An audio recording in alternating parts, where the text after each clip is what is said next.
SP તમે આ શું કરો છો? અરે આ હેર ઓઇલ માથામાં લગાવું છું. મેં ઘણી બધી બોટલ વાપરી પણ રૂપિયાનો ફેર જ ન પડ્યો. પણ આ જે દીની બોટલ વાપરી છે તે દીનો એટલો ફરક પડી ગયો છે કે વાળ ખરતા સાવ બંધ થઈ ગયા છે. અને હું ડેઈલી આ જ તેલ વાપરું છું. એવડે લોકો તો એમ કે છે કે 2-3 દિવસે એક જ વાર લેવાનું, પણ હું તો કાયમ નાખું છું. કાયમ સાંજે 10 મિનિટ મસાજ કરું છું.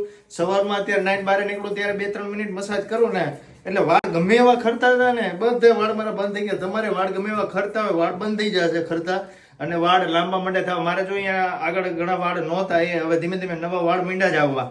અને આવું તમારે પણ હેર ઓઇલ મંગાવવું હોય, અહીંયા રાજકોટમાં એ લોકો આવ્યા હતા, ઢગલા મોઢે વેચીને ગયા છે, માણસો એને ગોતે છે, ઓનલાઈન મંગાવે છે. પણ હવે તમારે ઓનલાઈન મંગાવવાની જરૂર નથી. ડુપ્લિકેટ થી સાવધાન. રાજકોટમાં તમે કોઈ પણ ખૂણે રહેતા હશો, આ બોટલ તમને ઘરે બેઠા મળી રહેશે. ઓર્ડર કરો, તમે ફોન કરો એટલે તમને ઘરે બેઠા આપી જાય ને ત્યારે તમારે પૈસા આપવાના. એટલે રાજકોટમાં તમે કોઈ પણ ખૂણે રહેતા હોય, ઓરિજિનલ આદિવાસી હેર ઓઇલ મંગાવવું હોય તમારે 100% રિઝલ્ટ વાળું, તો ડિસ્પ્લે પર નંબર આપેલો છે, કોલ કરી દેજો, ઘરે બેઠા આપી જશે.